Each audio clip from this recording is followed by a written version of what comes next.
Hello and welcome on in to Classic Pro Wrestling with the WFIA podcast show. I am Chris DeCarlo, the Vice President of the WFIA, and what a show we have for you tonight live on the Player Entertainment Network YouTube channel. First, the man with class, Mike, the Class DiGregorio from Rhode Island. How are you? I'm great, everybody. Trying to stay warm here, like everybody else, I'm sure. Except Benny. Benny's already warm. Always in the corner to my left, the podcast host, the producer, internet radio DJ, WFIA board member, Mr. Benny Scala. I'm not warm, I'm hot. There you go.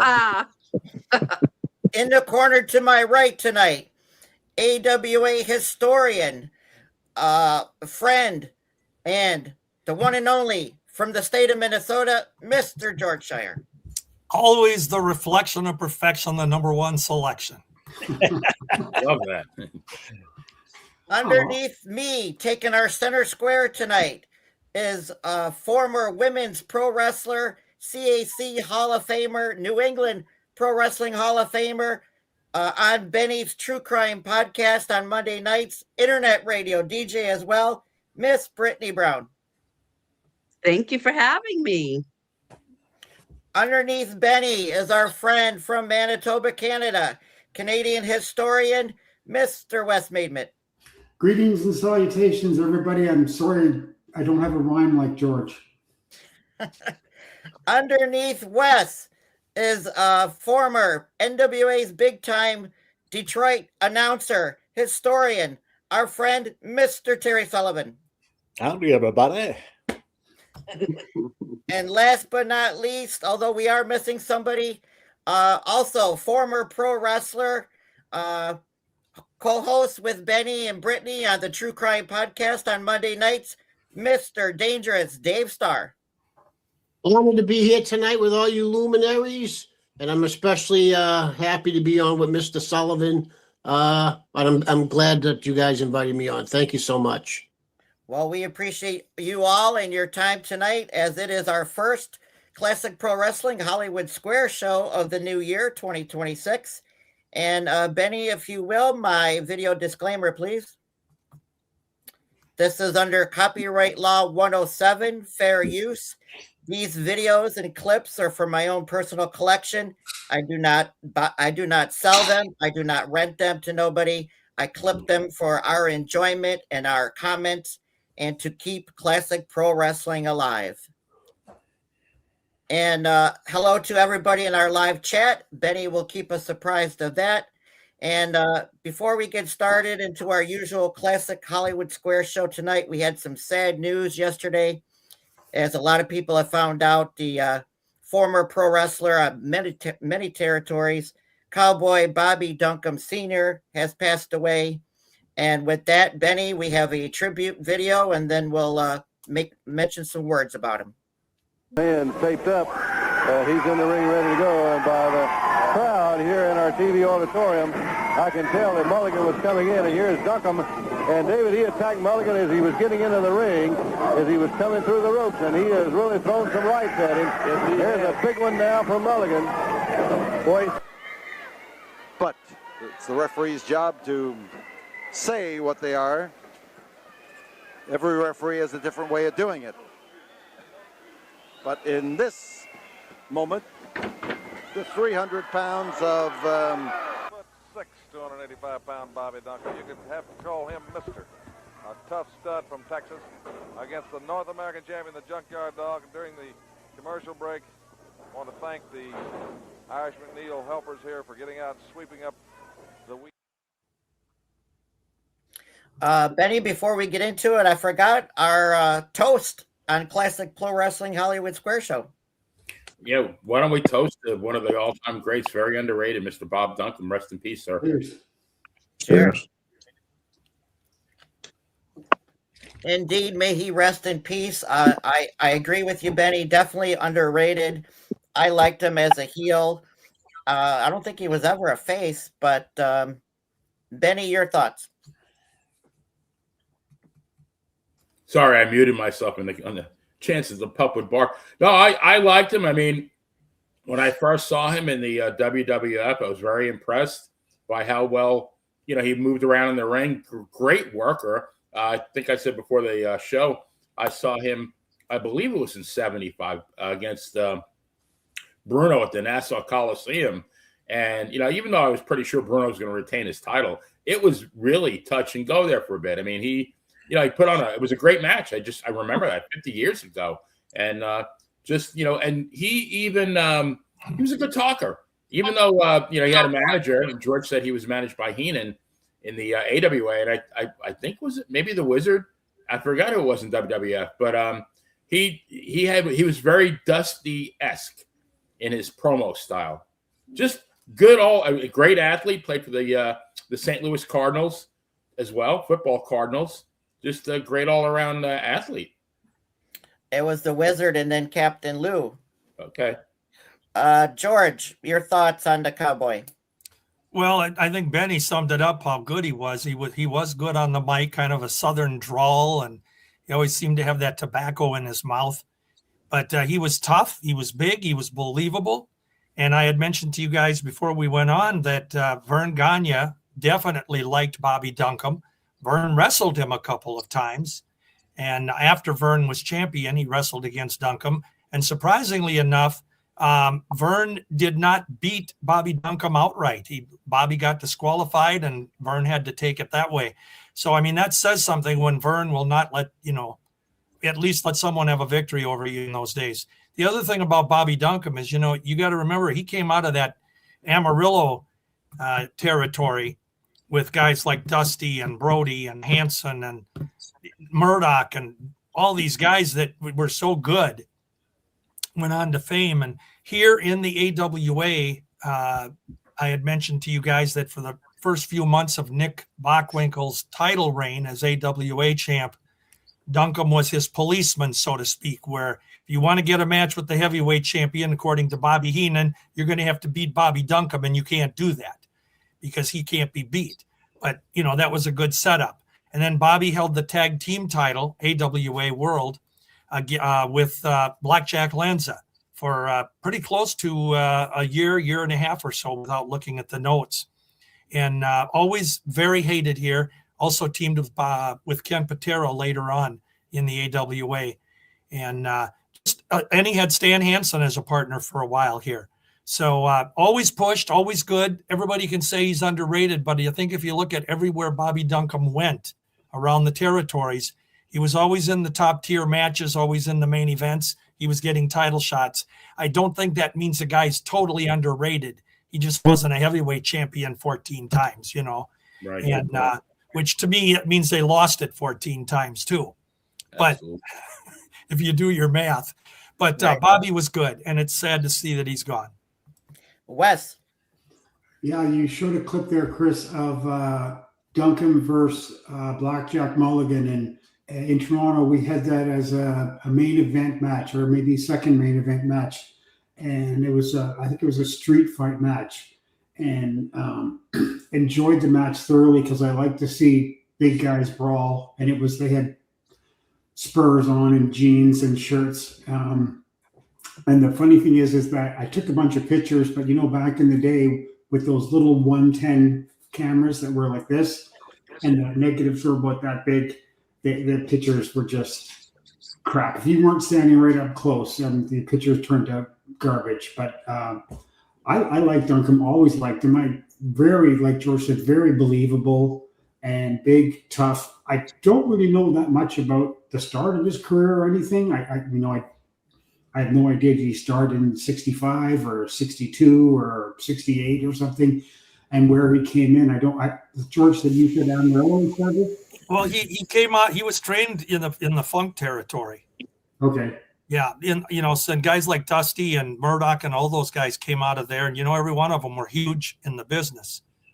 And Bobby Duncombe I liked him because he was big, and he was real looking. He wasn't some 8-foot monster that everybody had to do work for him in the ring. He could work, as you saw just that clip with Mulligan, who, by the way, was also a Vern Gagne trainee back in the late 60s, very early 70s as Bob Windham. So you know how good Bob Windham was. Yeah. Duncombe was a good worker. He was a good guy to have on a card and made a card better because he was on it. Let's put it that way. Agree. Brittany.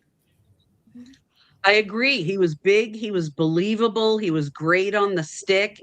Definitely a name you'll never forget, no matter how long it's been since he's been in the squared circle.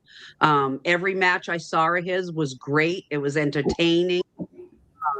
Just an amazing all-around worker, and had the size as well. Mike the Class, any thoughts on Mr. Duncombe Sr.? Kind of reminds me a little bit of an older version of Barry Windham. Yeah, kind of. I mean, just the look and everything, and I mean, obviously he was a very well-respected heel, and that's one of the things that I thought he was very good. Is he had a good skill set too. So, but to be introduced as an enforcer, like you know, that was important. I mean, a lot of these guys, they start off as like an enforcer to get to a certain wrestler. But yeah, I have to agree on a lot of the points that were made about him. But he definitely had a good style about him, and it would look like he was a very good worker in the ring. Dangerous Dave. Well, I'll tell you, as a mark back in the 70s, I was born in 62, so I grew up with the business in the 70s. As a mark, I hated him.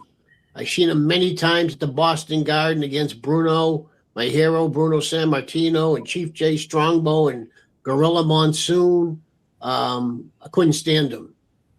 As not a mark, once I got into wrestling, great worker, great worker. Never heard it. I was never able to meet him, but I'd never heard anybody say a bad word about him. And that's my thoughts on him. Great work in the Garden. I mean, the match I seen him against Bruno Juice Firm, and Wow. I've seen him many times at the Garden. Great entertainer, great wrestler. Terry. I mean, I never saw him in person until the tape trading days later on in the 70s, I guess. But you know, big brawler. Yeah, I always loved that kind of wrestler, especially when you get a couple of them going at each other. So yeah, all respect to Bobby Duncombe. Let me add one thing before we get off of Duncombe. And I had mentioned that, you know, a couple of you have said he seemed to be underrated, and I kind of went around that a little bit.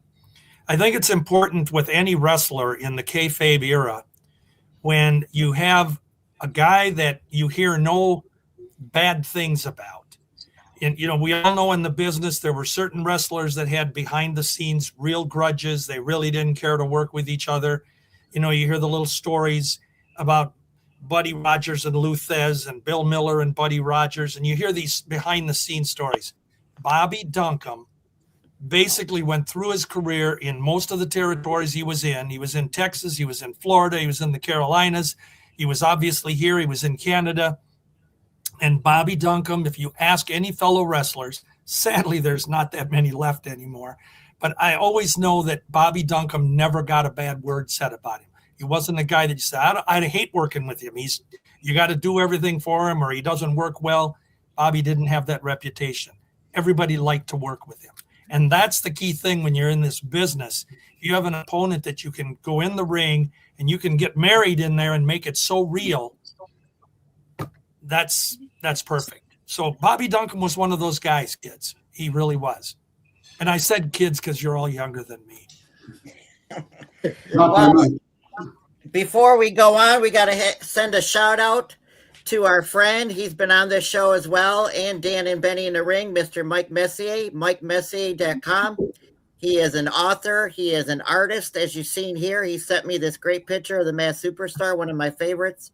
And we just want to promote MikeMessier.com and send a shout out to him. Benny, if you will, my TV title pick video. I want to introduce this man beside us. No stranger to all you wrestling fans, Arn Anderson, but this is a new introduction for Arn as the new World Television Champion, Arn Anderson. Thank you, Bob. You know, Bob, since the beginning of time, any champion in any sport, if it was a true champion, had to overcome adversity. Now, I came out here once before and took this belt from Dusty Rhodes, but he snuck up behind me, busted me in the head with a chair. Jim Crockett Promotions did nothing about it. Jim Crockett did later come out here. Well, our question to start off this Hollywood Square show is about the TV title. And do you guys and women think that, like every territory, I know Southwest Championship Wrestling only had the Southwest champion and tag champions, they did not have a TV or a US. Do you think that every territory should have had like a TV title, a TV champion? And we'll start with Terry. Well, I think if it's something they only defend on TV, then it adds some interest to it. In general, I think, God, there's so many belts these days. Wasn't that way back in my day, but I think the fewer the better. But yeah, I think there's a place for it as long as it's defended regularly on TV and not every time you step in the ring in any spot show or anything. Dangerous Dave. No, I mean, I agree with Terry. I mean, there's just too many champions today. There's just too many titles, and it takes away from, back in the day, you had the world I'm talking about the Northeast because that's where I grew up. You had the world champion, you had the tag team champions, and you had the women's champion. And that's it. And that made the titles mean something. Last night I watched a wrestling show, and they had 3 girls on wearing 8 titles, 8 belts. I'm like, too much, just too much. I agree with Terry. The less belts, the better, the more meaning for the champions. Mike the Class. I think too many belts makes it less prestigious, I believe. As far as the TV title, I mean, that probably worked really well at, NWA and WCW, but I don't see that really working in WWE. One belt that I thought that they should have kept, though, was the Cruiserweight. I kind of felt like sometimes having a weight division title is better because not all of these guys are heavyweights, and you've got some smaller wrestlers.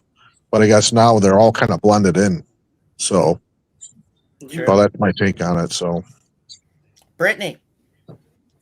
Well, I agree. I think the fewer the better because I think it used to be prestigious to have a belt. Now everybody's got them. And like Dave said, 3 girls with 8 belts, that's absurd. That's just absurd. So I think the fewer the better as well. Wes. Yeah, I think that, in the commercial or the promo there, it was the World Television Championship belt. Like, who defends, what world are they wrestling in? And I don't know if that meant the world as a globe or the World Championship Wrestling, WCW. I have no idea what it meant. It's like, maybe George will agree, I'm not sure, I hope so. Territories that have the big cards and that have 8 stipulation matches, it just drowns out anything special. And having title match after title match after title match in a territory, like everyone has said, just burns the glory of the big belts. I know the TV title was great for first 15 minutes of the match. The title will change hands. And then in Toronto, what happened between Ivan Koloff and Jimmy Valiant many times, the champion, whether he's a heel or the face, gets pinned at 15:03. And it's like, just another reason to have another match that in 2 weeks' time. So a territory that has a great TV back in the day in the 70s and early 80s that had good TV coverage, okay, I can see it. But like Sheik never had it in Detroit, and he had great TV coverage because they knew they could only do so many belts because obviously the Sheik wanted his belt to be number 1. And too many belts, too many stipulations are silly. I'll use that word. Benny. Okay, I'm going to give a political answer. Do I think every territory should have had the TV championship? No. Again, like Dave, I grew up in the Northeast, and there was, like you said, World's Championship, tag team, and women's. Later on, in '79, they added in the Intercontinental, which I thought that was a good championship. But I will say that the territories that did have the TV title did a very good job of it. I think one of those clips was that Jake Roberts and Ronnie Garvin? If I saw that. That was Georgia. Angle, I think Garvin had to put up, he had to mortgage his house or something like that. to raise the money to get a shot at it. I mean, they did some good storylines with it. So yeah, the territories that did have it, I thought it was good for that territory, but I don't think I missed anything, growing up in New York without it. George. Well, I look at it from the perspective that less is better, less is more. When you look at the territorial days, which are long, long gone for almost 40 years already, but when you look at a territory, generally speaking, if you looked at your roster that the promotion had, you might have had 15 to 20 guys that were on your roster at any given time. And I'm talking about the guys that were getting the pushes. And if half of that crew holds a title, it just dilutes the whole doggone thing, in my opinion. So as Terry was saying, or Wes, too many championships. It's just a mess. And the stipulation matches. But I learned one thing about titles back in the day. A promotion would have a title if it served their purpose for a certain period of time. I'll give you a quick example. Back in 1969, we had a few six-man tag matches that it took place over a couple-month period. And in the final one we had in 1969, it ended up being that it was Billy Red Lions, Red Bastien, and Pepper Gomez teamed on the babyface team against Larry Hennig, Harley Race, and Lars Anderson on the heel team. Wow. And the stipulation to the match is that one of these teams will become the six-man tag team champions in the AWA. Well, the babyfaces won, but the title was never mentioned again in the AWA. But it served the purpose for this series of matches they had, six-man matches, to build up for one could be the champion. We don't need six-man tag champs. So I'm all for less being more. Yeah. And if you've got 5 or 6 in the day, you had 5 or 6 matches on a card. It was very simple to have the first 2 matches kind of get the crowd into it, build up to the main event, which is the reason you popped your ticket money for it. And I know in Detroit, Terry, I remember looking through my Detroit programs all the time. Sheik had 15 matches back in the 60s on a card. And it's crazy. I couldn't understand how you could have that many matches. And it doesn't give, in my opinion, doesn't give you a chance to tell a story in the ring. So 5 or 6 matches, each one means something, and less titles. All right. Well, speaking of Detroit, Benny, if you will, my Detroit footage clip. Okay. Detroit. In professional wrestling, you're going to see him in action. And Terry, we had quite an interesting chat with him today about his workout routine, and I think we'd like to talk to Bob about that. Bob, great to have you back on the show twice in a row. That's super. Well, it's great to return into this area. It's met a lot of nice people the last time I was here, and I hope to meet some more this time. That's right. Bob, I understand you have a rigorous workout. You better give me a better introduction than that. Better introduction than that. 235-pound Sarasota, Florida, the Macho Man, Randy Savage. $1 million robes and the future United States heavyweight champion one time. And ladies and gentlemen, our special referee, Ivan Kalmakoff. All right, ladies and gentlemen. You can't do anything with this man referee. Ladies and gentlemen, I said, wait just a minute. You got the... Wait a minute. Leave the tie alone.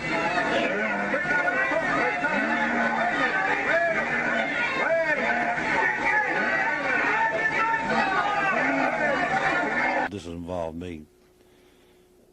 This is going, I mean, if this involves me, if it takes something to injure me, I mean, that's why I go inside that ring, to win a match. If I get hurt inside the ring, I mean, that's the risk I'm taking.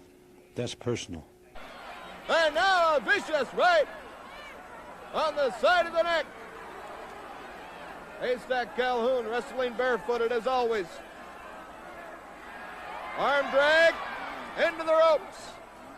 And he picks him up in a vicious bear hug.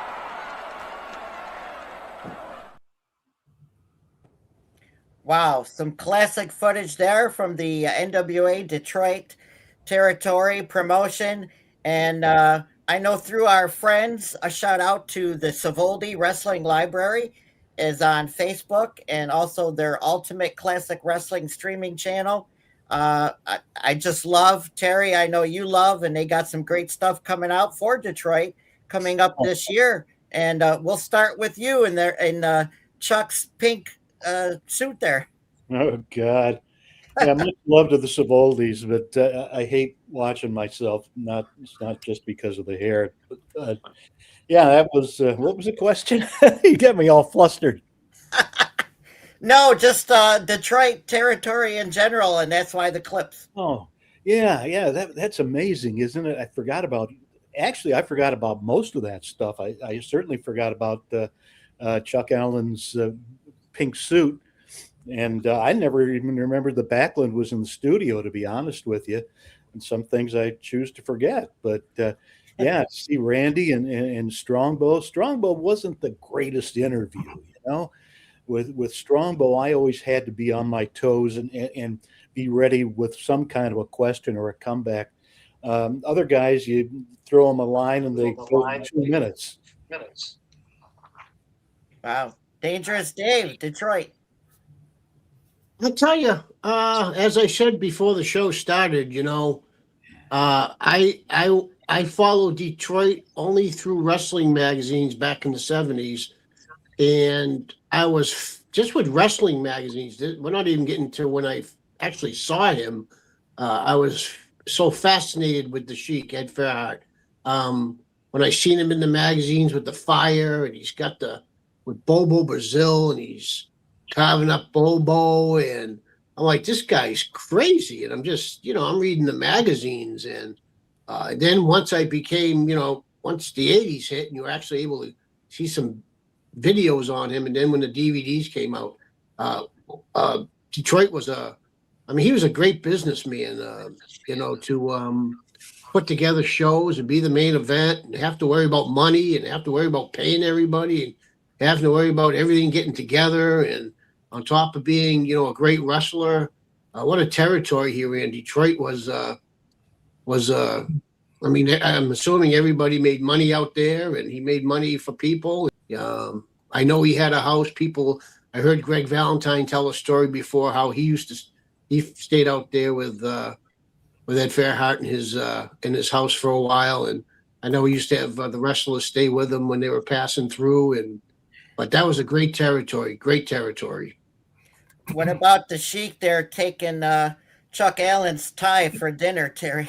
That was the thing about him, man. You never knew what he was going to do. I mean, he wouldn't tell you. It was just whatever made sense to him at that point in time, because he always had to be the center of attention. But yeah, he was a wild man. He really was. Great guy, but he was a wild man in the ring. For sure. Wes?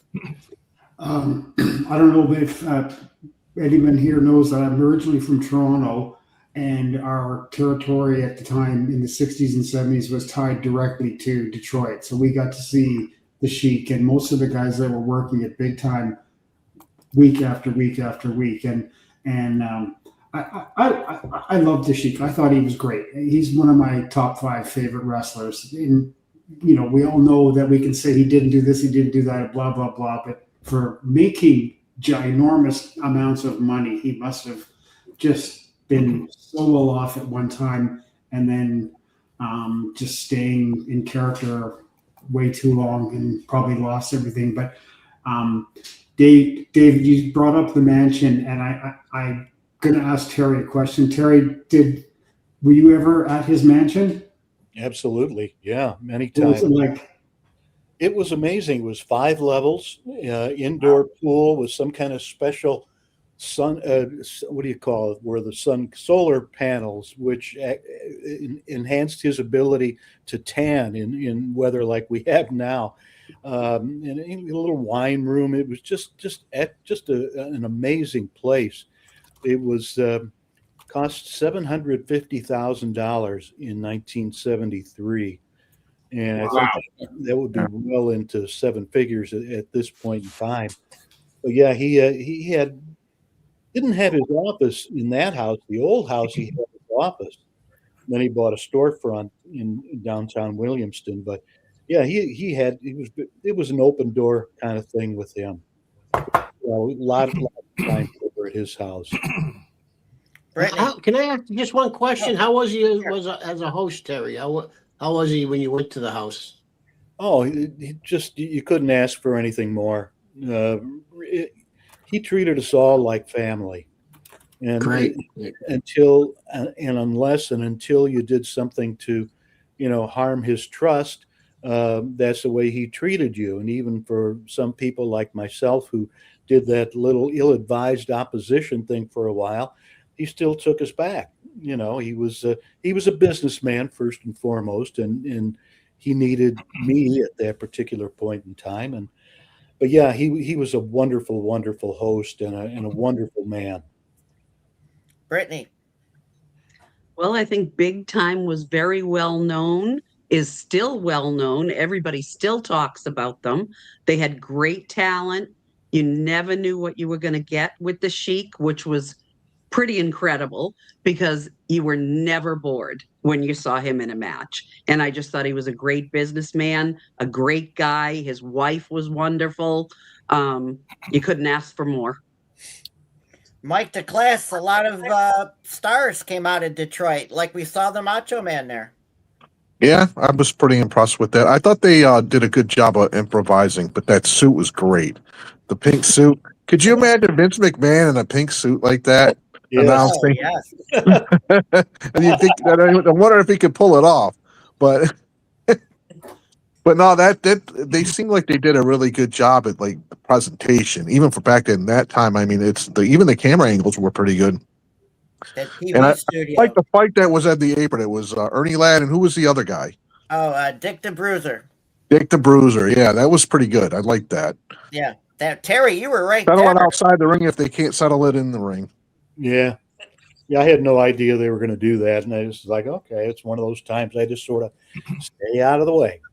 Let them do what they do. I love the way Bruiser pantomimed, though, what he was going to do just to make sure that everybody was in on what he wanted. And that was just classic stuff. True professionals. Benny. Yeah, I mean, I have two thoughts that came to mind. One was that, this was one of like 30 territories. And I don't care what anybody says. We were way better off back then when you had 30 different great announcers like Terry. You had 30 great different promoters and, 30 different rosters and champions and storylines. I mean, how much, and we have all this great stuff to watch now, for the territories that preserve their, sadly, not everybody preserved their stuff, but I mean, I'll watch anything from like 40 years ago before I watch Monday Night Raw. But the one match, and I was going to say I would have wanted a front row ticket, but maybe like the 57th row would have been Sheik versus Pampero Firpo. Oh, the wild bull of the Pampas, right? They went at it a few times, didn't they? Oh, well, yeah. And at that time they went at it all over the territory.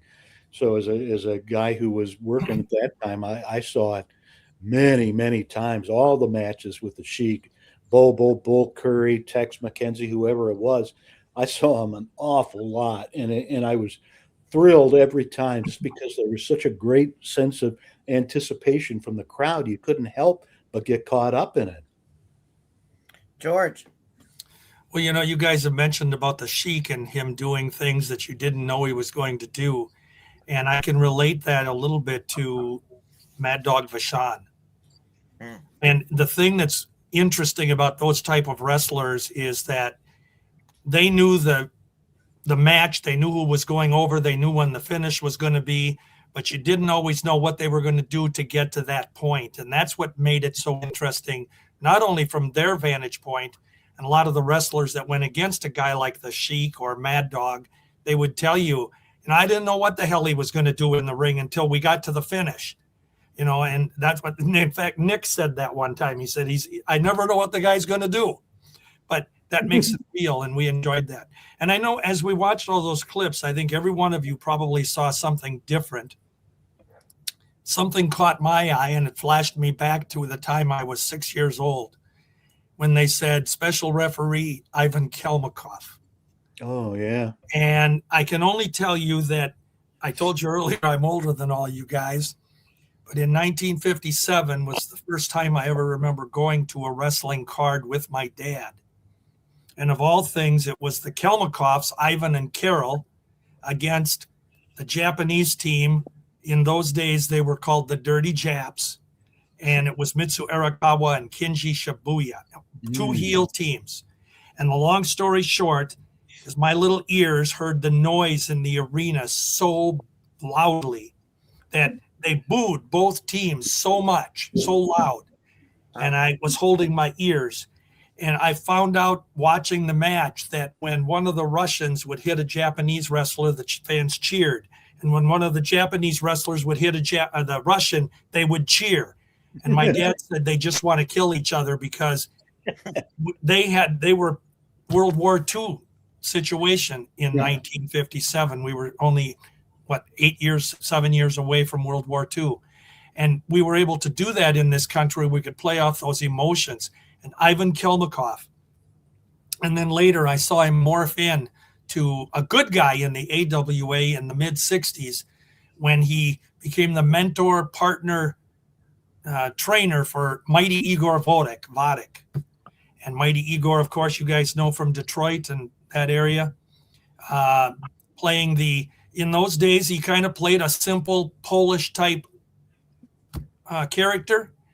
And Ivan was his manager and finished out his career pretty much actively in the ring, working and teaming with Igor, both here in the AWA and also Detroit, Toronto, etc. So I loved seeing Ivan, and it flashed me back to when I was 6. That was also in the IWA, 70s IWA, Ivan with Igor. Yeah. Oh, well, Benny, our next clip, if you will, is the Killers. Weighing 250 pounds, Killer Kowalski. And from Fairbanks, Alaska, his weight 275 pounds, Yukon Eric.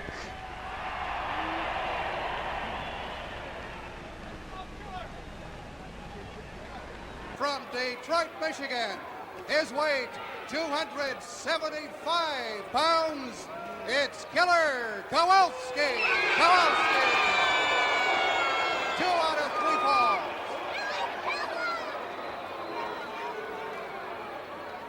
Well, this is it. This is the big one. You know, they wrestled. Kowalski and Rogers wrestled in. Off the ropes, Cox caught him with an elbow. Allen drops to the canvas. Cox coming off that bottom rope.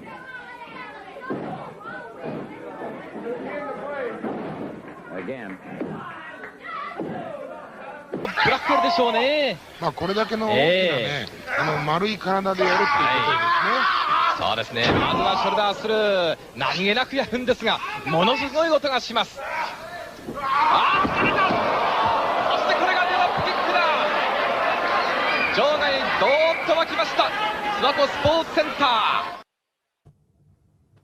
So some young footage there of Killer Kowalski, and I'll start with Dangerous Dave and Brittany. You guys were trained by him, so go ahead, Dave. Well, I'll tell you, what a great worker he was. I hated that guy growing up in the 70s and watching him beat up my hero Bruno Sammartino. Then I hated him, and then I ended up traveling with him. So go figure that out. I went to his school. To sit there and listen to him tell stories about, Yukon Eric, about just the stories in general. And he's teaching in the ring and showing you the holds and then traveling with him everywhere. A great guy, nice guy. I always remember the time I went to, we had class and we went up to one of his classes and he was really just really quiet. And he said, listen, everybody get in the circle. I want to tell you something. And we all got into a circle, and he was very, he wasn't himself. And he told us how the Grand Wizard had passed away the night before. He was very close to Ernie Roth. I remember that class very clearly, and him talking. We didn't even, as a matter of fact, that class, we didn't even do anything. We just sat there, and he told us stories about Ernie Roth, and we asked him questions about the Grand Wizard. But great guy. I traveled with him. Never charged you for gas money. Never had to worry about a payday. Money was always there. The bookings were always there with him. And then the best part, I don't know where everyone lives that's on here, but we'd come back and we'd hit the Kowloon, famous Chinese restaurant up on the North Shore, and he could go in with 8 people and 8 wrestlers. You know how that, and nobody paid a thing. Everything was comped. But he was a great guy, great teacher, great guy. And we also seen their killer Carl Cox. We seen killer Tim Brooks, and of course Killer Khan, Dave. Killer Khan was good. I've seen him at the Garden many times. The other two really weren't in our territories. I didn't really see them wrestle growing up. But Killer Kowalski was named Killer for a reason. That's because he ripped somebody's ear off. These guys were killers just because he took the name, I think. But he was actually got the gimmick Killer because he ripped Yukon Eric's ear off. Wow. Brittany. Yes, love to see all the killers, different killers footage there. But of course, my favorite, Killer Kowalski, great guy, like Dave said, ended up being part of my family practically, just like Dave's as well. And his work was impeccable. His teaching also impeccable. Loved all the stories, the Yukon Eric's ear flopping across the ring with blood squirting out of it was the best stories ever. And then him visiting in the hospital, him the next day, and loved all that. I'm sure you guys all know it too. But yeah, a very special bunch of people, with Walter Kowalski being the top one. Terry. Yeah, Kowalski, of course, his legend and his name speaks for itself. He was never around full time in Detroit when I was coming up. Made a couple of appearances. Carl Cox, though, my God, what a heel he was in the later '60s. He worked so many main events in Detroit, again mainly against Lewin and against Lord Layton, and he was just involved in some insane angles with those guys, and to me was just so believable with his interviews and his style. Tim Brooks became one of my best friends in wrestling. We lived in the same small town, the Sheik's home of Williamston, and when the Sheik was on the card, he usually drove, or he took his limo, and the rest of us drove. But if he wasn't on the card, then it was usually Brooks and I, and we had some great road trips, I'll tell you that. Wes. As everyone says, Kowalski's name is, you can't say anything. I saw him once live on a Wild Man show in Ontario, and it was a treat. It was maybe 1981 or something, and I saw him walk into the building, and I had to pinch myself. I was like 5 feet away, and total mark here, right? Like not anything else. 5 feet away from Kowalski walking by me, and he was like this, and I was like, "Oh wow, that's just so cool!" Like, I watched every section of him go by, and then his match was what you'd expect. Him just, even at an advanced stage, he was still really great. He did just about all the same things he did 30 years prior. So Brooks, I like Brooks. I always like Brooks. And like Terry, you know my affinity for the Universal Wrestling Association. Brooks and Marino ruled the roost there for their short-lived promotion. But Cox, I never saw him really that much. Believable, mean-looking, but wasn't one of my favorites. Wasn't really on my radar at all, to tell you the truth. and of course Killer Khan. There was also a female, Brittany. I couldn't pull the clip, but there was a girl, blonde hair, Killer Tomato. I don't know if that was LPWA or where she was. Yeah, actually, somebody asked me once if that was me. They thought it was me because of the blonde hair and the gear, but it wasn't me, and I think it was before LPWA. Oh, there you go. Debbie something or other. I remember a Killer Tomato. This is pretty brutal. Way to be, Chris. Yeah. Mike the Class, some different killers in the many decades of pro wrestling. Yeah, I was very impressed by the one guy at the end doing the drop kick. He was a pretty large guy, and to be able to do that, you have to have some kind of skill. Jerry Blackwell. Jerry Blackwell. Who was it? Jerry Blackwell. Yeah. Jerry Crusher Blackwell. That match I could watch actually 100 times. I watched it 10 already, and I had to include it for you guys here because, man, that was a good match, to tell you the truth. Benny. You know, to me, the killer will always be Kowalski. And it's so funny how life comes full circle because as a 13-year-old wrestling fan, I was legitimately scared of 3 wrestlers, Toru Tanaka, George the Animal Steel, and Killer Kowalski. Number 1, because they were menacing, but number 2, is because I thought that they actually might take Bruno's title away. And how, you know, I've listened to so many stories from Brittany and Dave about just what a great guy he was, what a great teacher he was, what a great man he was. And even Bruno in his book, he threw a lot of accolades at Killer Kowalski. And he said, you had to be on your A game when you wrestled Walter Kowalski because the guy was a nonstop wrestling machine. Your cardio better be at like top level. But and then I know I'll defer to George with Stan Kowalski, but he did have a run. I think it was in 1970 in the WWF as crippled Carl Kovacs, and he gave Bruno a nice run for his money there. But yeah, my favorite will always be Killer Kowalski. Go ahead, George. Well, you know, the thing about Killer Kowalski, since we're talking about him, and you guys brought up that infamous great story of Yukon Eric's ear flopping on the ring. There is a video out there that's available if you can find it. The little piece of the ear came off, and it's actually in the ring. And folks, that happened in 1953. Wow. And for the next 10 years, you talk about making the most of a program. Anytime Killer and Eric were on a card, it presented a realism to the business that they couldn't have bought any way they wanted, except for that to happen by accident. And Eric did lose a little part of his ear, but they were friends. And Brittany, you brought up about the visit to the hospital. And it was reported by the newspapers that Killer went up to the hospital to gloat that he had taken his ear off to continue the story of how hated Killer Kowalski was. And both of those guys, Kowalski and Eric, they were part of that Dumont network that was around in the early 50s when television was still in its infancy. And when you had the guys like Gorgeous George and Buddy Rogers and Vern Gagne and some of these Luthez that were on that network. So they made a name for themselves just with that alone, not to mention having that ear incident. I want to touch on the Killer Carl Cox. And let me just say about Killer Kowalski one more thing.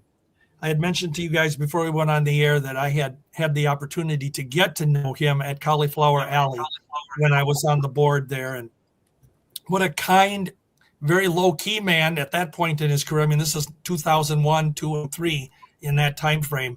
And he was very, very quiet, very reserved. And the thing that amazed me was that I had seen him wrestle as Killer Kowalski in the 60s in the AWA. I saw him in a match against Mad Dog Vachon, 2 heels. Tell me they didn't tear the place apart. But to see him and see the way his gimmick of being evil and mean and hating the world, and then when you get outside the ring and just such a mellow, kind guy, and that's the way a lot of the heels were. And sometimes the baby faces were the jerks that you know they were Mr. Personality in the ring, but outside the ring you didn't want to be around them because their egos were so big, and the bad guys were the ones. Killer Carl Cox. I guess if you had a name like Herb Gerwig, you'd better go with Killer Carl Cox. It makes a better entrance, doesn't it?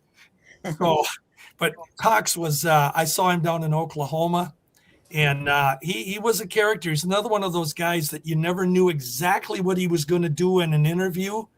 You know, he might come in holding a kitchen sink or whatever he was doing. You know, you never knew what he was going to pull off. So really fun clips. And then, Mike, to your point about the drop kick from Jerry Blackwell, I just want to say that earlier on a clip, we saw Haystack Calhoun. And I was never a fan of the Haystack Calhoun type wrestlers as a kid. To me, they were just big clowns that were getting over. This is my perception as a kid. They were big clowns that were getting over because they were heavy, because they were, face it, they were fat. And most of them, Calhoun was a little better than some of them, but most of those big guys like that, their opponents had to literally do everything to make them look better, to make them look good. And a good opponent would do that for one of the babyface heavy guys. But in Jerry Blackwell, this was a guy who you saw the way he looked. There's no athletic look to this human at all. And he could move in that ring, and he would deliver a drop kick. He could punch, kick, roll, fly off the ropes, everything. He was one of the really few big guys who I had so much respect for. I would take him in a match over or a lot of other wrestlers. He's just that good. And that drop kick you saw, I can tell you, I saw him give drop kicks even higher up on the wrestler's body for a guy Blackwell side who was a legit 400 and some pounds. Oh, yeah. So that's what's fun about these clips is we get to see these guys in their real world of what they did in the ring. And great George, memories. that was a standing drop kick. That wasn't a running drop kick. That's exactly it. When you've got a guy who is 400 and some pounds, and Jerry wasn't tall. He probably was 5'6" or 7. I mean, he wasn't the biggest guy that way. But he was never a Man Mountain Mike or a Haystack Calhoun in the ring. He legitimately was a tough guy. And when he was teamed here with Cheek Adnan Al Casey, who was the East Coast's Billy White Wolf, but when he was with Sheik, I can't tell you how those two were hated. Jerry Blackwell was so hated. And Mad Dog had a great feud with him when Mad Dog was babyface at the end. Oh, my God. Those two just tore into each other. And finally, King Kong Brody, Bruiser Brody, he and Blackwell had a program here in the AWA. They were good friends outside the ring. But when you saw their matches, you would swear they just wanted to eliminate one another. And Brody or Blackwell did not back down 1 ounce from what Brody could throw at him. Real. They made it real. That's all I can tell you. So that's my story. Yeah. Can I say something?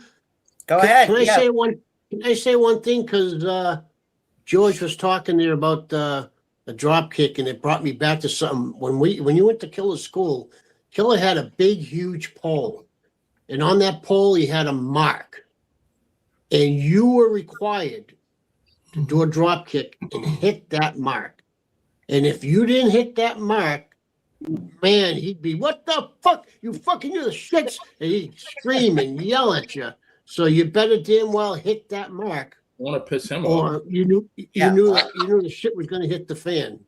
That came into my memories as you guys were talking. Should point out too that Killer Kowalski also brought Big John Studd into the business. John Minton, who started as Chuck O'Connor and then morphed into Big John Studd. The execution. That's funny. It's funny you said that because at one class they had the shows at the Garden, and John Studd actually came up to the school to visit Walter, and we were in awe, absolutely in awe. Well, guys, we're going to keep this going kind of sort of way, Dave, where we open it up to questions. Anybody want to ask a question to anybody? Benny, go ahead.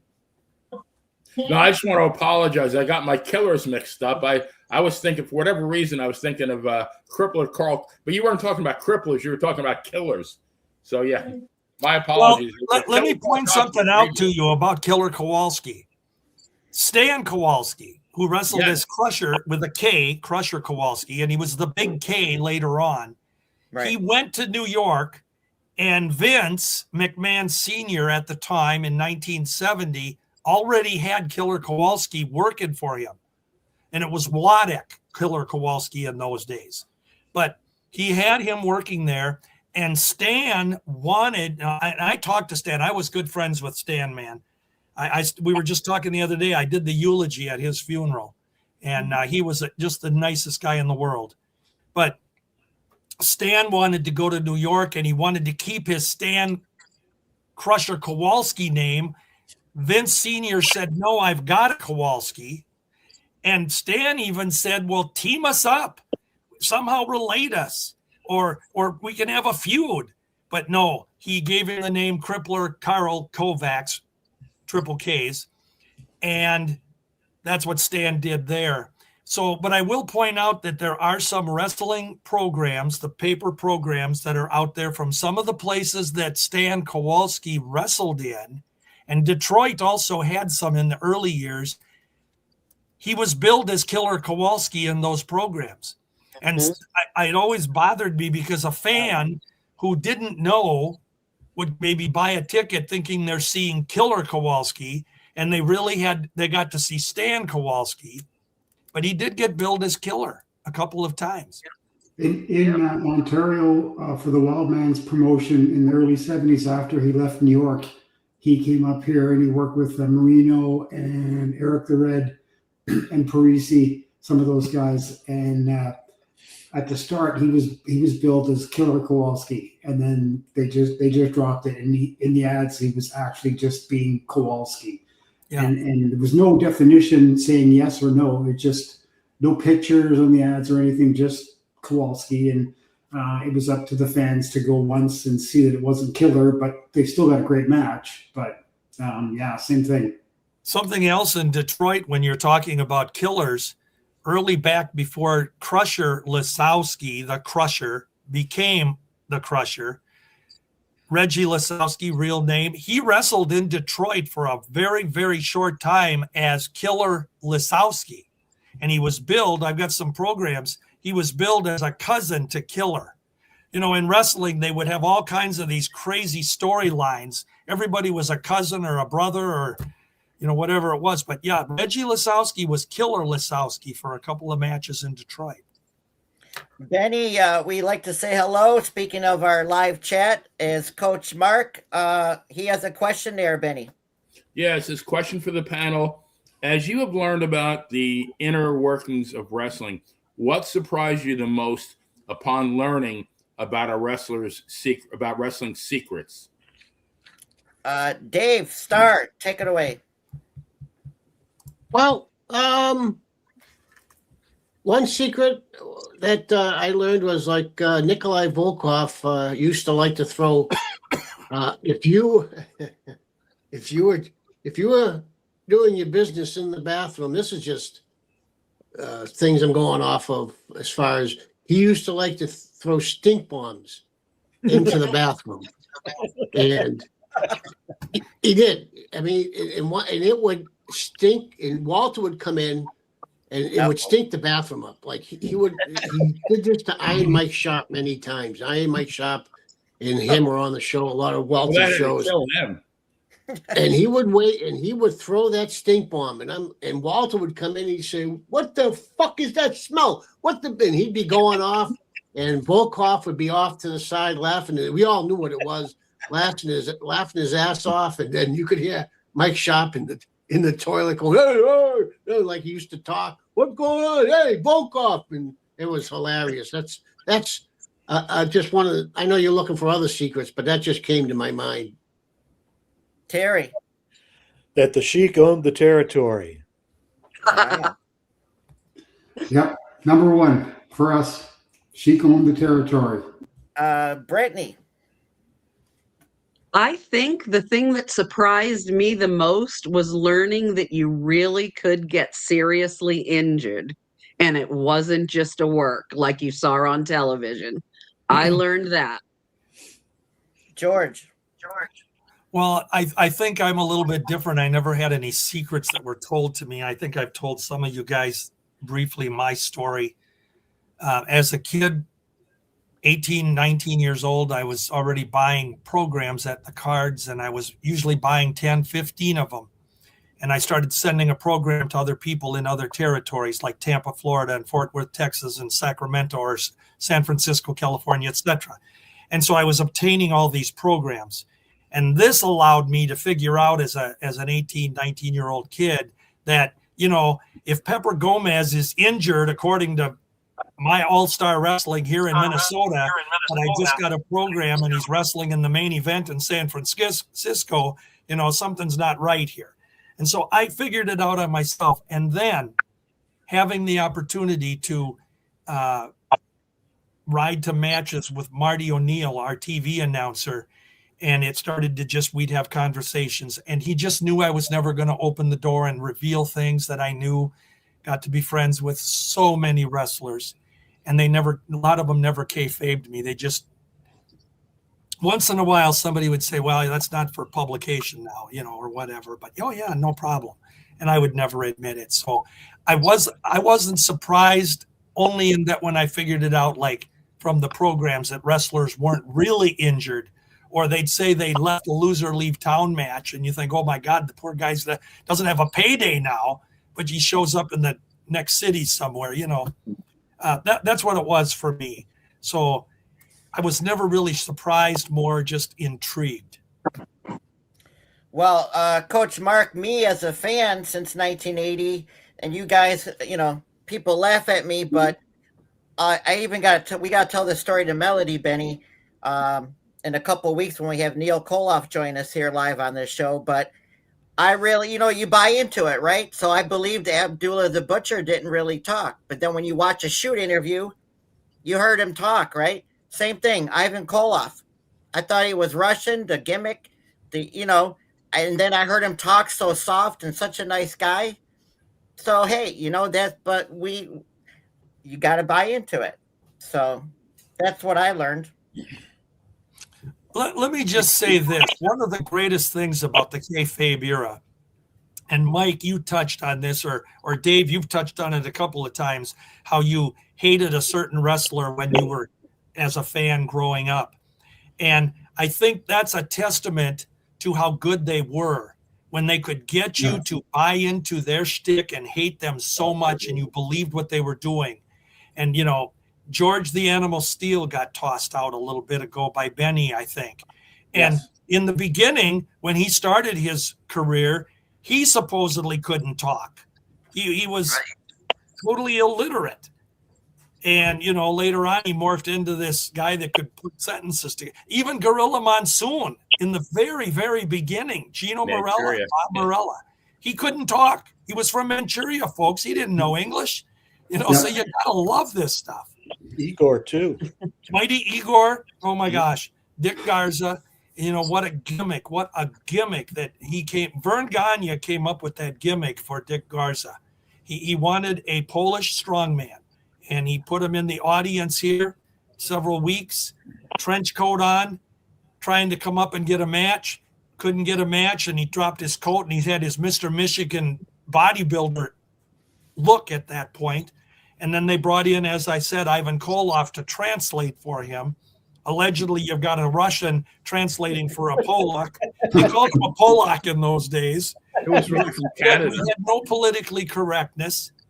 And in the interviews, oh my God, Hennig and Race and those guys call him a dumb Polak. But Igor was so over.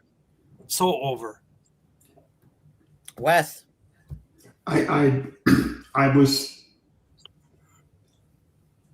shocked and afraid and bought into it so much that I was enamored by it. It drew me in, like everyone said, it just drew me in so much. And after a friend was a person who was getting some of the newsletters, and he was getting videotapes from different territories, and he had lots of other connections from St. Louis and the West Coast and stuff. And he'd say, oh, you know, didn't you, like, someone got hurt and the loser leave town, like George said, and what do you mean? And I think the breaking point for me, though, was seeing the Sheik, and never saw the Sheik at Maple Leaf Gardens, but I saw him on TV every week.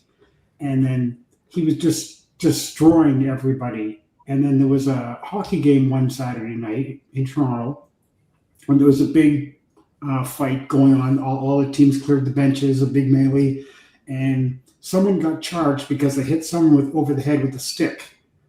And I thought, what's going on here? The Sheik is actually he's cutting people, and they're bleeding, and like, oh, they're half dead, and like, oh my god! And then that guy hit someone over the head, and the cops came and they arrested him. There's what's wrong here? There's something wrong, and it didn't take too much longer after that you go, oh, we got sucked in so bad as kids that we had a hard time grasping and getting over that fence, so to speak. And I still love it. I still love it, no matter what. Mike to class, what do you think about it? Well, one thing that I remember as a kid was Jake the Snake and Damien, and that snake biting people, all in the ring. Yes. Yeah, and you know, when you're younger, you're like looking at the snake biting him. Is he okay in the ring? But right. Dave Starr, do you have a question for somebody here? Yeah, I got a question. It's very fascinating listening to George, but I got to go back to Terry, and I got to just ask him, like I'm going to the business side of things here. Did the Sheik always, like, how were the paydays? Did he always pay you? Like, when I wrestled for Walter, you never had to worry about anything. The money was always there. He'd come in the dressing room. You'd sit there. Once everything was done, he'd come in with his box. He'd be right, not giving you the money. Was the Sheik always good for money? Did he ever stiff people, or did the boys never had to worry about anything? Until the very end, I don't know that there was any great degree of that. You know, there's a famous story about the box office robbery at Cobo when Dory and Terry Funk were due some money, and the Sheik wasn't even there that night. He was in Nashville. That was, I think, more a ploy to get out of paying some cash to the Funks. But no, I never had a check bounce. He never owed me any money. I never heard that he owed anybody any money. I heard a lot of griping about the payoffs, but I mean, geez, in what industry do people not gripe about how much or little they're making? Everybody always thinks they should make more. I think as time went on, though, I think the payoffs did become a little more light, and that was probably reflected in the decline of the talent over the years. What happened that night when the money was stolen at the? Did they ever figure who took the money, or was that just a gimmick? That was only between Dory and Terry Funk and the Sheik's son Eddie Jr.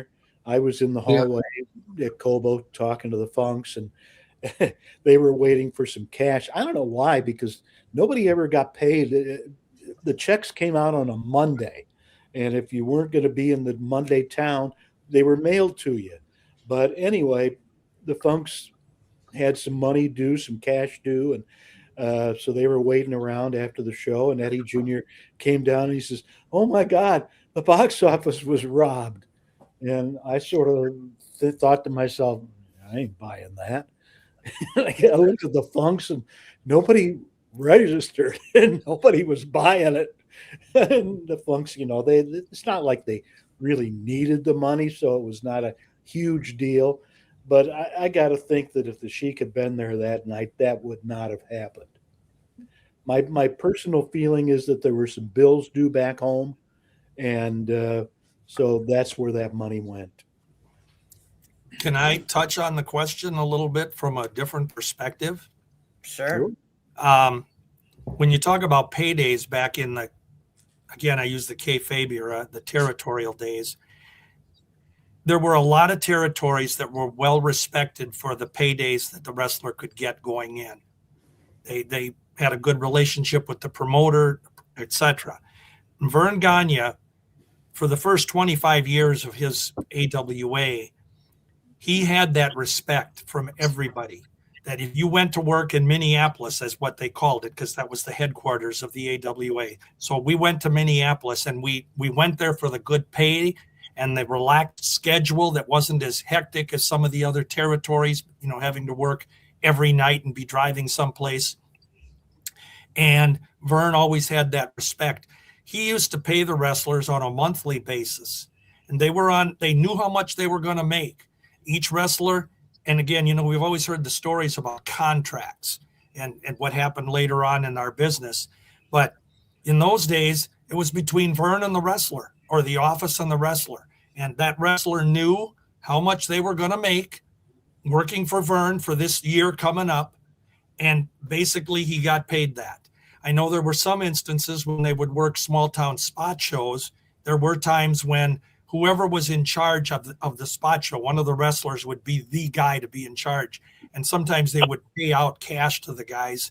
But typically, all the big shows were sent with checks in the mail, and nobody ever had a complaint. And the business changed as we got into the later 80s. There became squabbles about who was going to pay who and who should have paid who. And, Vern stiffed me on that, or that wrestler stiffed me. And it just got to be a dog's breakfast for what was going on. But in the day, very respected territory. And another guy that always had tons of respect, a couple of them, Don Owen in Pacific Northwest, Sam Muchnick, Paul Bosch. These were all good pay guys. You talk to the wrestlers, and they said whatever they told you, they kept their word. And you had sometimes, as Terry, you brought it up about somebody wanting to make more money, or they think they should get more. That was what Bruiser Brody did to Vern Gagne. He pulled this quite a few times. He'd come in, and right on the day of the show, the night of the show, he would tell Vern he's not going out unless he gets more money. And Vern wasn't that kind of a guy. It's like, hey, buddy, screw you. We've got an agreement. And Bruiser Brody pulled that, and it kind of had a reputation at that point of doing that with some of the. And he actually walked off right before one of our cards because Vern wouldn't adhere to his, more cash at the last minute. And I don't believe anybody should do that to any business you're in. You don't hold anybody up at the last minute. Right. Talk it over behind the table later. So that's the business as I saw it. A lot of happy guys in the AWA. Can I ask you a question, George? Any stories at all as far as Larry Zbyszko and Vern's daughter at all, or? Well, I don't know what stories you'd say. Larry Zbyszko came here from the WWF at the time. Yeah. He had been there for most of his career, actually.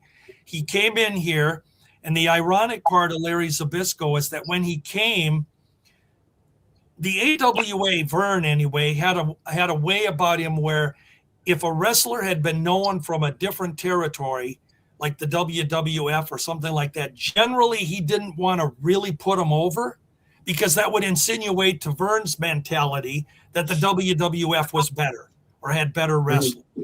So I can tell you that when Zbyszko first came in to the AWA, if you look at all of the results, which I have, Vern basically buried the guy. He lost to everybody on the cards. And initially he was losing to everybody, but he came in with a reputation that he had, wrestled Bruno, but Vern buried him. Then he got into a relationship with Vern's daughter. Before you know it, they're going to get married. Well, then he's Vern's son-in-law.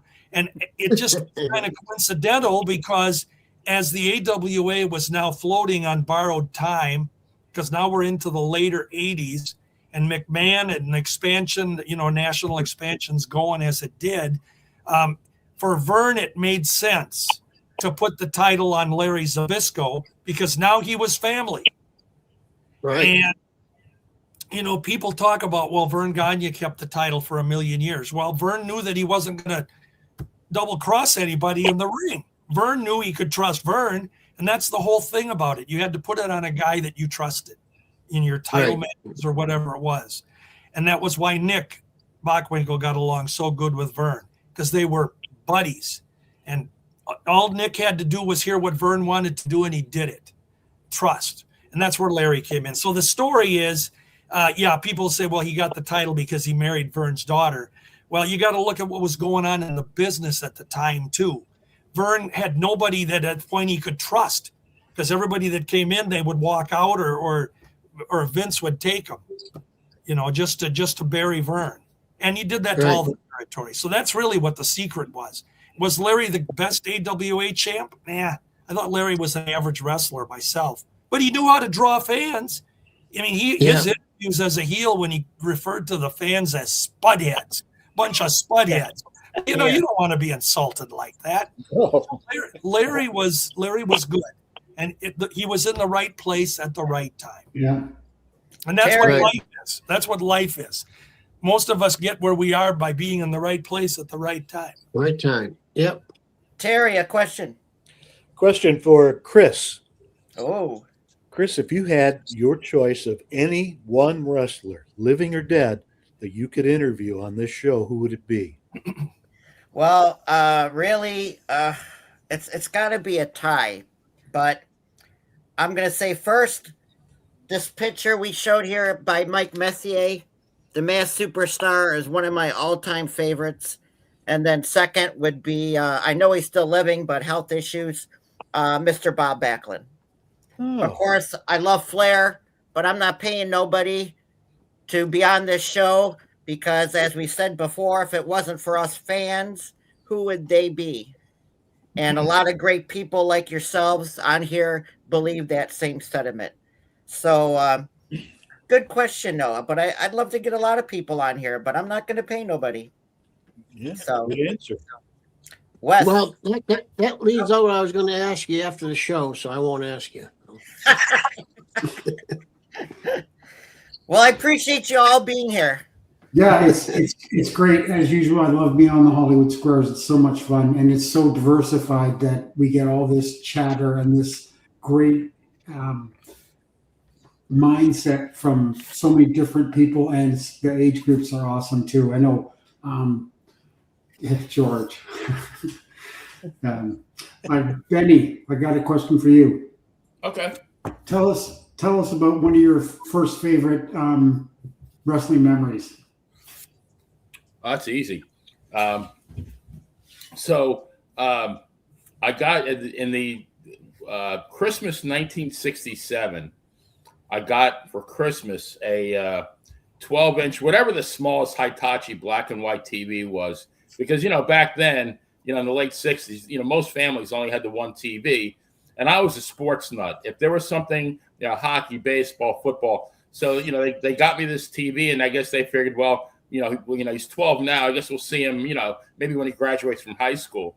So I brought the TV up to my room, and one Saturday night, fiddling around with the UHF dial, well, I come across channel 47 from a UHF station from Newark, New Jersey, Spanish station. And right at that precise moment, there's a thumbnail that said Lucha Libre. And I showed, obviously guys in a wrestling ring. And I thought, well, I won't be able to really listen to it, but I'll be able to watch it. But as it turned out, it was the WWF from Washington, D.C. And that was my first real exposure to wrestling. Well, about 4 months later, they were at the Island Garden in West Hempstead, New York, which is a smaller venue, but they ran a lot of cards there.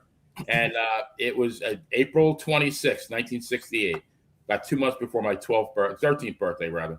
And main event was Bruno versus Toru Tanaka, Professor Tanaka. Never knew what he was a professor. I would think like throwing salt. But, they started running the ropes, and I will never forget when they collided.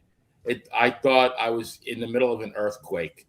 I mean, the entire building shook. And, they both hit the ring. And, back then you had I guess you still do now, even though it never really matters. But, the referee starts counting to 10.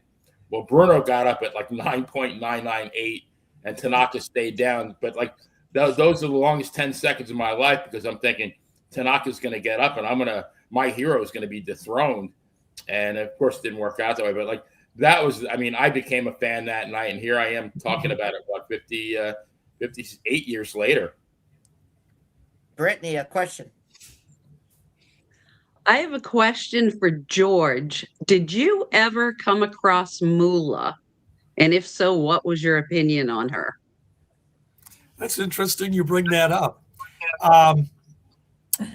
I will admit, as a kid, now I started watching wrestling in the early 60s, okay?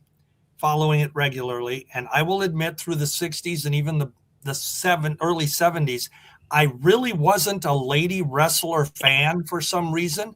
Although I realized the reason is that we didn't get a lot of exposure to them.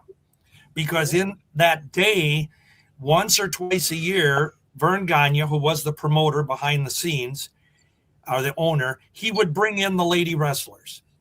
And in those days, we'd get a Jean Antone and a Betty Nicolai and some of these. And it just didn't do much for me. As I got to the very early 70s, we had a chance to have Vivian Vachon come into the AWA, and she was the real life sister of Mad Dog and Butcher. And she was getting pushed and working regularly because the Vachons were our tag team champions at the time. So she was getting regular work, and we had quite a few lady wrestlers that came through that worked with Vivian. So in 1972, June 3rd, I can tell you the date. See, it seems like this question was planted. You're just playing my memory here. I went to a WFIA, tie it in there, convention in Boston, and I was going into the hotel. I got into the elevator. I was alone, and in walks right behind me Lillian Ellison, Fabulous Moolah, and I recognized her, and I said, "Hey, I recognize that you're Fabulous Moolah." Now I'm 20 years old at the time, 20 years old, and she said yes, and I said, "Well, I've never seen you wrestle, but I've sure seen a lot of your stuff in the magazines." And I said, "So I'm going to have a story to tell that I ran into you in the elevator." And later on, I had some pictures taken with her at the reunion, the WFIA reunion or convention, and had a chance to talk with her. And yes, so I met her, didn't know her well, but that was my time with Fabulous Moolah. Nice. And I gained a respect for the lady wrestlers during that early part of the 70s because I had a chance. And one of my favorite, and she became a close friend until the day she passed, was Penny Banner, if you've ever heard that name. And Penny Banner was an excellent wrestler in her day. Her and I became friends through Cauliflower Alley Club because she was also on the board when I was on the executive board. And we became friends and we exchanged lots of emails back and forth. She was telling me wrestling stories and just a nice lady. And I'm proud to say that to this day, I'm friends with her daughter, Wendy. And so I had a different fondness for lady wrestling through kind of getting to know Penny and some of the others. I hope that answered your question. So you know the Elvis story then? You know the what? The Elvis story. Oh yeah. Penny told the story how she had dated Elvis, and she put out a book. Have you seen her book? Yes. Yeah, it's one of the things that she didn't do really in the book was she didn't kind of go out of kayfabe, but her book is very nicely done. She tells the story, and of course she talks a little bit about Johnny Weaver, her husband, who I saw wrestle here in the AWA as Johnny Ace back in the early 60s. But very nice lady. I can't say enough about it. We used to talk about playing guitars, and that's where the Elvis thing came up. Yep. George, do you remember what hotel you stayed at when you were in Boston? Oh God, no. I remembered I was there on June 3rd. What more do you want on me? Well, I only asked I have an alibi for June 3rd if anybody had something on me. No, I only asked. Yeah, I only asked because all the boys, when they were in town, stayed at the Bradford Hotel. I don't think that sounds familiar. As Chris knows, this WFIA relationship, the WFIA ran annual conventions back in those days, and they'd go to a different territory, different city. And I lived in Minnesota. I live in Minnesota. So this was a chance for me to get to Boston, the first time I'd ever been there. And I went to the convention. That was where I met Ernie Roth for the first time. And he was without the turban, and he wasn't in Abdullah Farouk guys or Grand Wizard guys. I got to meet him, got to become good friends with Jimmy Valiant at that reunion. So it was a pleasurable reunion. And Nikita Molkovich was there. And and I had a lengthy conversation with Nikita Molkovich because he was enamored with the idea that I had remembered seeing him as a kid when he was Nikita Kelmakov playing the third brother to Ivan and Carol, which we talked about earlier. Yeah. He wrestled here as Nikita Kelmakov. He said, "How do you remember that stuff?" I said, "Well, I have all the programs from it." And we became friends after that. That's what my dad says to me all the time. How do you remember that stuff? Hey, come to my wrestling room. It's a museum. Yes, we got to someday. Mike the Class, a question. I'm going to charge all you guys. I got a question for Dangerous Dave, actually. How did you exactly meet Walt Kowalski? Like, what year was it? I'll tell you, that's a very good question. So, in my senior year, on the WWF tapings, they started promoting on commercials Walter's show. Vince Sr. was pushing his school on the show. They would do commercials. I said, huh? And I called him. And I sent a pamphlet to him because you had to mail something back then. And he answered it and he mailed it back with his phone number. And when I graduated high school, I called him and I met him at for the first time at the Salem YMCA. That's where his school was. I went up to Salem as an 18-year-old kid. And I talked to him up there, very polite. He said he was moving his school, that he was leaving Salem. He took me off to the side, talked to me good. He was very polite, talked to me for about a half an hour, said, right now I'm not accepting no more students because I'm in the process of moving my school.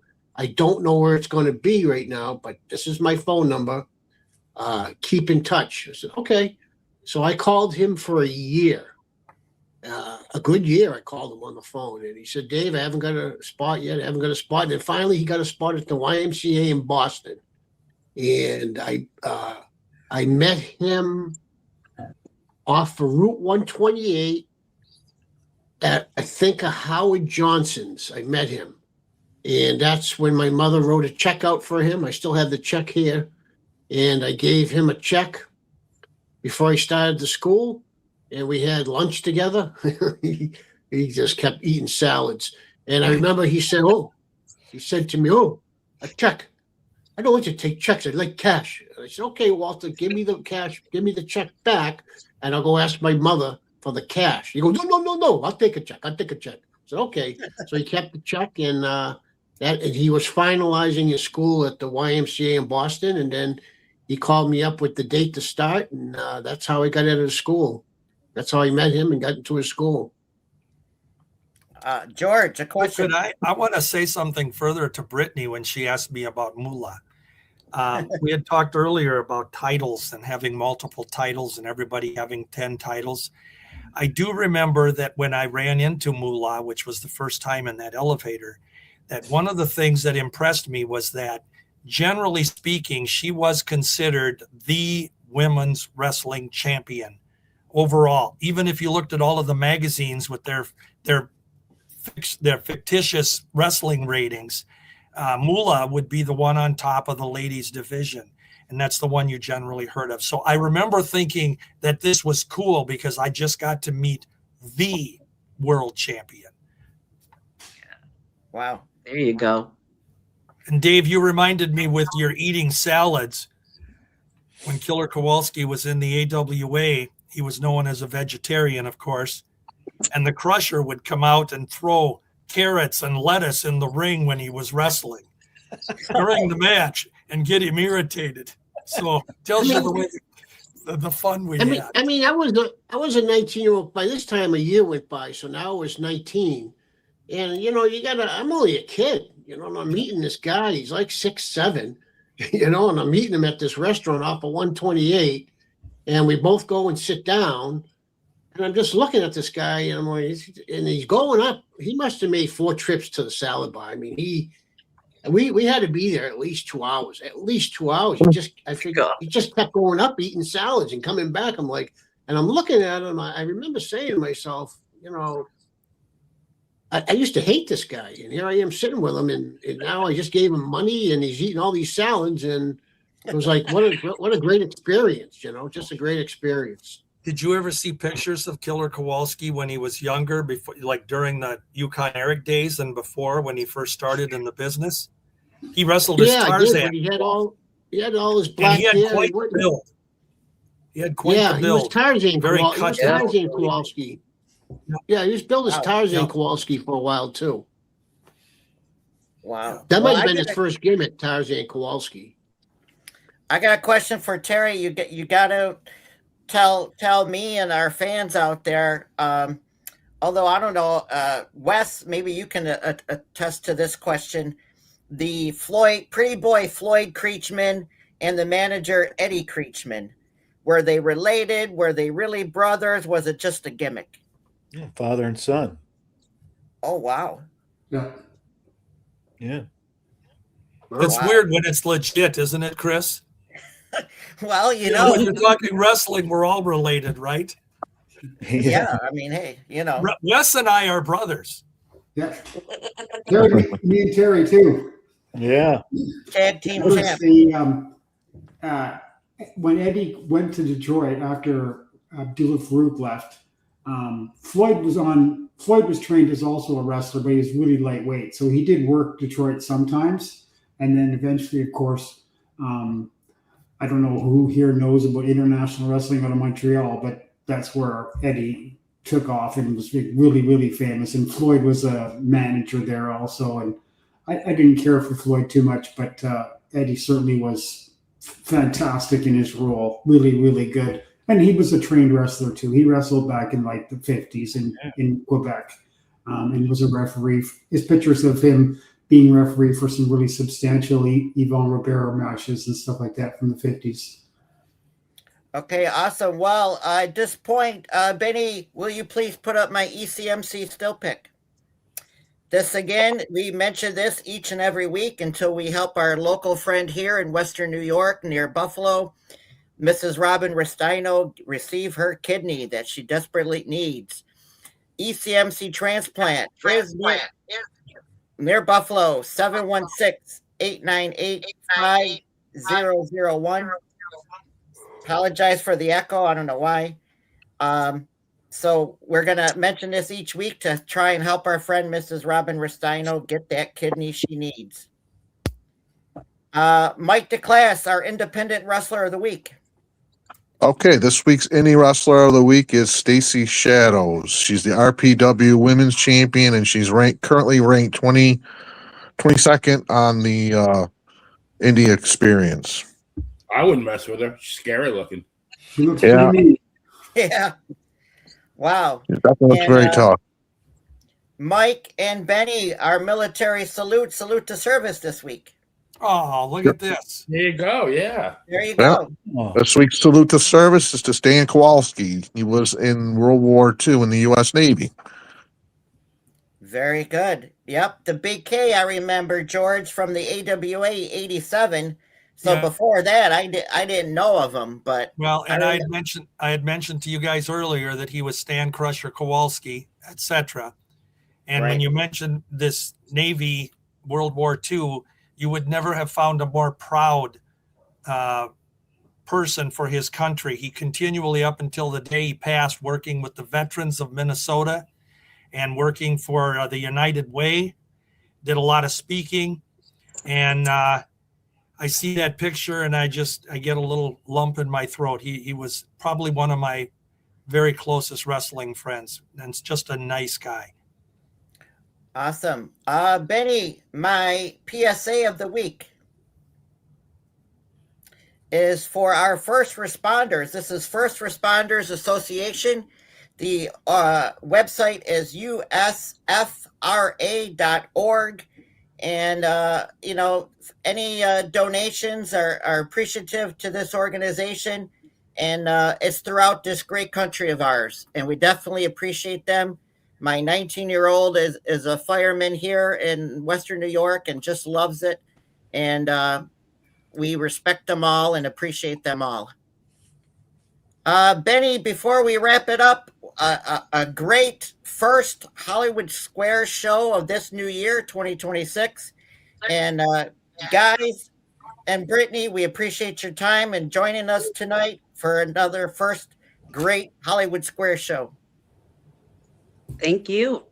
Thank you. Thanks. Yeah, thank you. Thank you for inviting me. Thank you for letting me talk to all these great luminaries on here.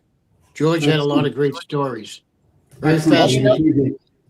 You know, the best thing about that, Dave, is too, we're all friends outside of this show, and everyone here is great, and I love them all. Right, Benny? Absolutely. Well, guys, right here next week, Thursday night, January 29th, we will have a representative going indie, Mid-Atlantic Territory Wrestling. So a representative from them will be joining us live on this show next Thursday night, 7:05 Eastern Time, live on the Player Entertainment Network channel. Please watch, like, and subscribe. Benny, we're getting over 200 subscribers for you as well. We're picking them up every day. Yes, sir. Awesome. Well, guys, again, appreciate your time this week. And Benny, why don't you take us out of here? We'll see you next week. Take care. Thank you. Good night, guys. All right, everybody. Good night. Have a great